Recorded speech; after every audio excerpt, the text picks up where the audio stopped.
Hi there, welcome back, or welcome for the very first time. You're safe now. This is your time to rest. Let go of your day. Let your breath slow down and your thoughts float gently away.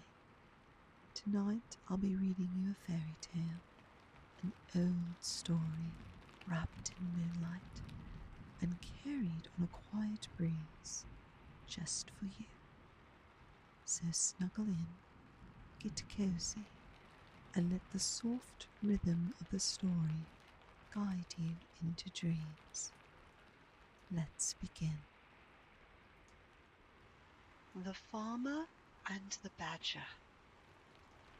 Long, long ago, there lived an old farmer and his wife who had made their home in the mountains far from any town. Their only neighbor was a bad and malicious badger. This badger used to come out every night and run across to the farmer's field and spoil the vegetables and the rice which the farmer spent his time in carefully cultivating. The badger at last grew so ruthless in his mischievous work and did so much harm everywhere on the farm that the good-natured farmer could not stand it any longer and determined to put a stop to it. So he lay in wait day after day and night after night with a big club, hoping to catch the badger, but all in vain. Then he laid traps for the wicked animal. The farmer's trouble and patience was rewarded, for one fine day, on going his rounds, he found the badger caught in a hole he had dug just for that purpose. The farmer was delighted at having caught his enemy and carried him home securely bound with rope. When he reached the house, the farmer said to his wife, "I have at last caught the bad badger. You must keep an eye on him while I am out at work and not let him escape, because I want to make him into soup tonight." Saying this, he hung the badger up to the rafters of his storehouse and went out to his work in the fields. The badger was in great distress, for he did not at all like the idea of being made into soup that night, and he thought and thought for a long time, trying to hit upon some plan by which he might escape. It was hard to think clearly in his uncomfortable position, for he had been hung upside down. Very near him, at the entrance to the storehouse, looking out towards the green fields and the trees and the pleasant sunshine, stood the farmer's old wife pounding barley. She looked tired and old. Her face was seamed with many wrinkles, and was as brown as leather, and every now and then she stopped to wipe the perspiration which rolled down her face. "Dear lady," said the wily badger, "you must be very weary doing such heavy work in your old age. Won't you let me do that for you? My arms are very strong, and I could relieve you for a little while." "Thank you for your kindness," said the old woman, "but I cannot let you do this work for me, because I must not untie you, for you might escape if I did, and my husband would be very angry if he came home and found you gone." Now the badger is one of the most cunning of animals, and he said again, in a very sad and gentle voice, "You are very unkind. You might untie me, for I promise not to try to escape. If you are afraid of your husband, I will let you bind me again before his return, when I have finished pounding the barley. I am so tired and sore tied up like this. If you would only let me down for a few minutes, I would indeed be thankful." The old woman had a good and simple nature, and could not think badly of anyone. Much less did she think that the badger was only deceiving her in order to get away. She felt sorry, too, for the animal as she turned to look at him. He looked in such a sad plight, hanging downwards from the ceiling by his legs, which were all tied together so tightly that the rope and the knots were cutting into the skin. So in the kindness of her heart, and believing the creature's promise that he would not run away, she untied the cord and let him down. The old woman then gave him the wooden pestle and told him to do the work for a short time while she rested. He took the pestle, but instead of doing the work as he was told, the badger at once sprang upon the old woman and knocked her down with the heavy piece of wood. He then ended her life and cut her up to make soup of her, and waited for the return of the old farmer. The old man worked hard in his fields all day, and as he worked he thought with pleasure that no more now would his labour be spoiled by the destructive badger. Towards sunset he left his work and turned to go home.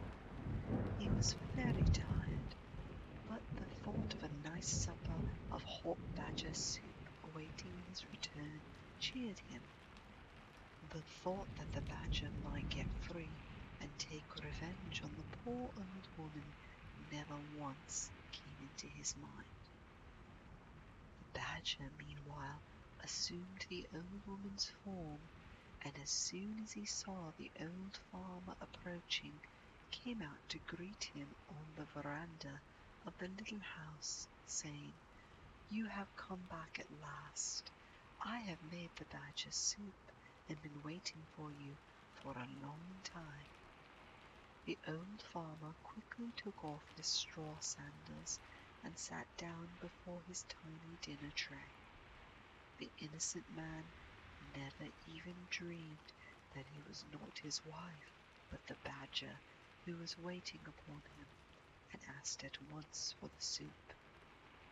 Then the badger suddenly transformed himself back into his natural form, and cried out, "You wife-eating old man, look out for the bones in the kitchen." Laughing loudly and derisively, he escaped out of the house and ran away to his den in the hills. The old man was left alone. He could hardly believe what he had seen and heard.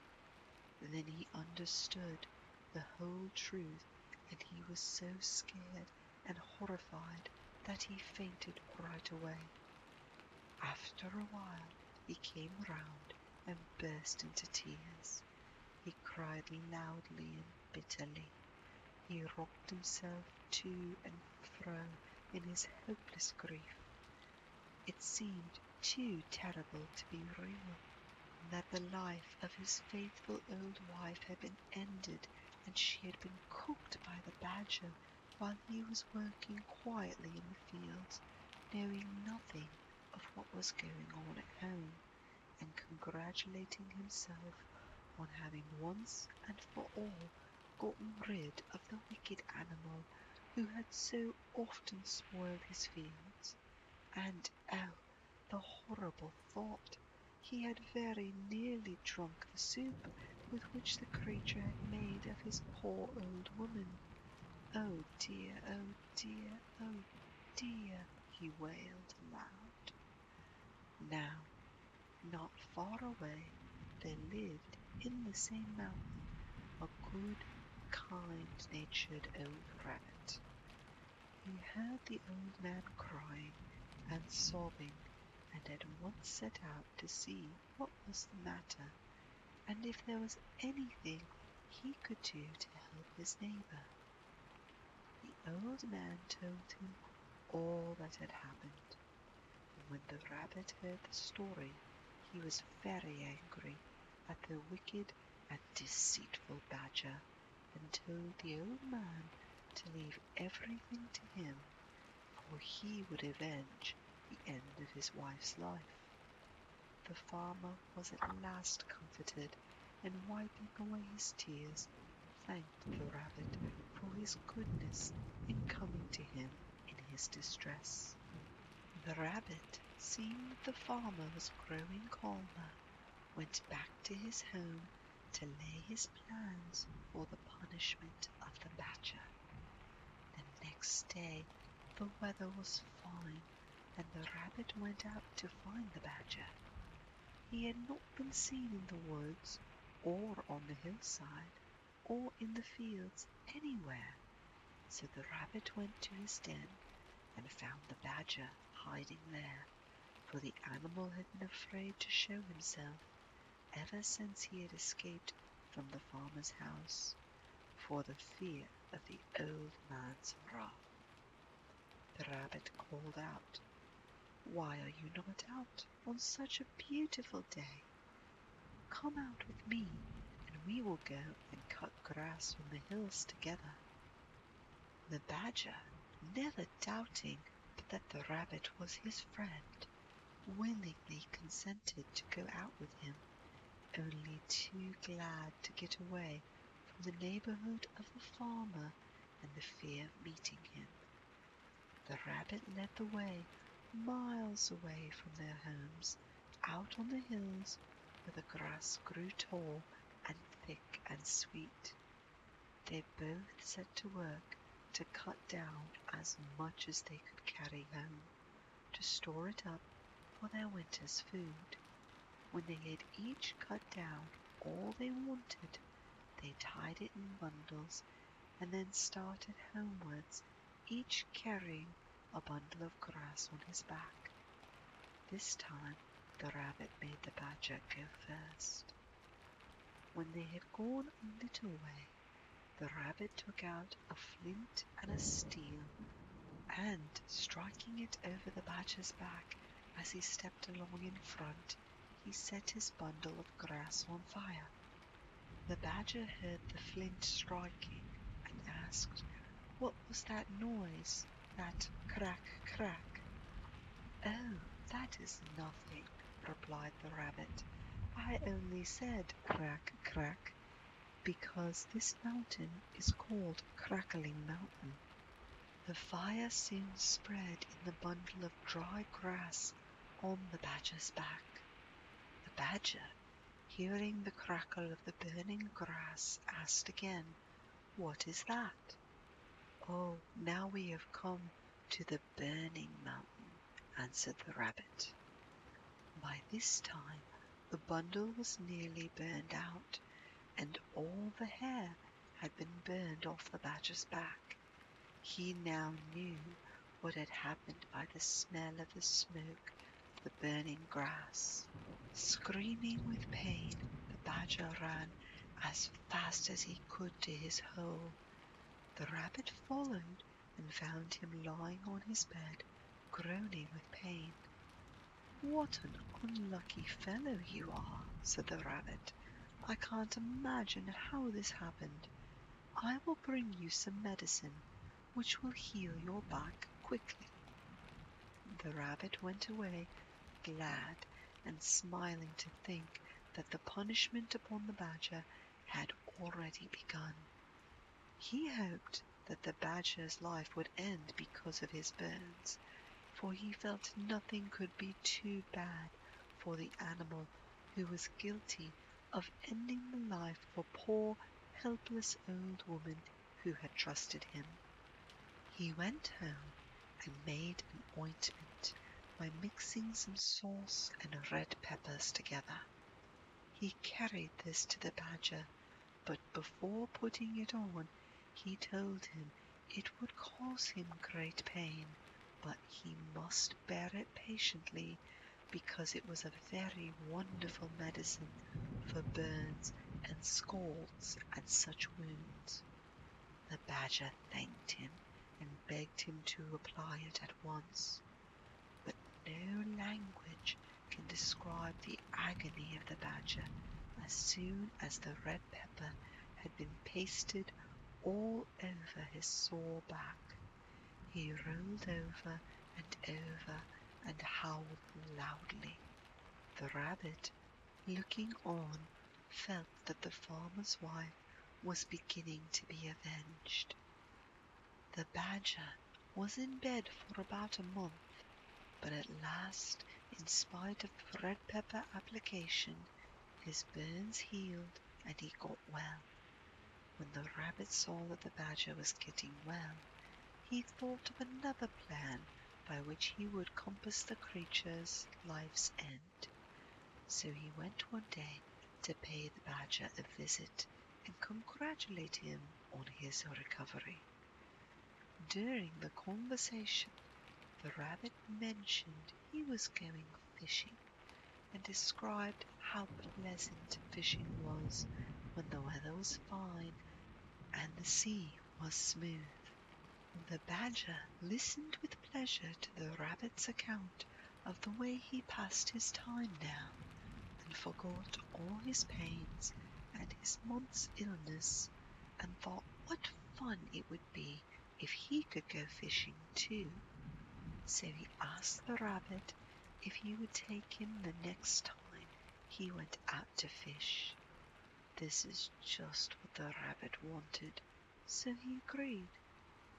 Then he went home and built 2 boats, one of wood and the other of clay. At last they were both finished, and as the rabbit stood and looked at his work, he felt all his trouble would be well rewarded if his plan succeeded, and he could manage to end the wicked badger now. The day came when the rabbit had arranged to take the badger fishing. He kept the wooden boat himself and gave the badger the clay boat.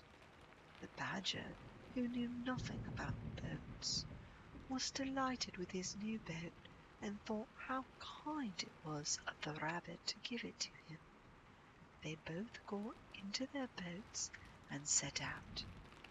After going some distance from the shore, the rabbit proposed that they should try their boats and see which one could go the quickest. The badger fell into the proposal, and they both set to work to row as fast as they could for some time. In the middle of the race, the badger found his boat going to pieces, for the water now began to soften the clay. He cried out in great fear to the rabbit to help him, but the rabbit answered that he was avenging the old woman, and this had been his intention all along, and he was happy to think that the badger had at last met his just deserts for all his evil crimes, and was to drown with no one to help him. Then he raised his oar and struck at the badger with all his strength until he fell with the sinking clay boat and was seen no more. Thus at last he kept his promise to the farmer. The rabbit now turned and rowed shorewards, and having landed and pulled his boat upon the beach, he hurried back to tell the old farmer everything, and how the badger, his enemy, was no more. The old farmer thanked him with tears in his eyes, and said that till now he could never sleep at night or be at peace in the daytime, thinking of how his wife's life was unavenged, but from this time he would be able to sleep and eat as of old. He begged the rabbit to stay with him and share his home. So from that day the rabbit went to stay with the old farmer, and they both lived together as good friends to the end of their days. The end. The story has ended, but your dreams are just beginning. Let them carry you gently through stars and silence and soft wonder. Thank you for letting me read to you. I'll be here again whenever you need a quiet voice and a gentle tale. Sleep well, sleep deep, and good night, dear dreamer.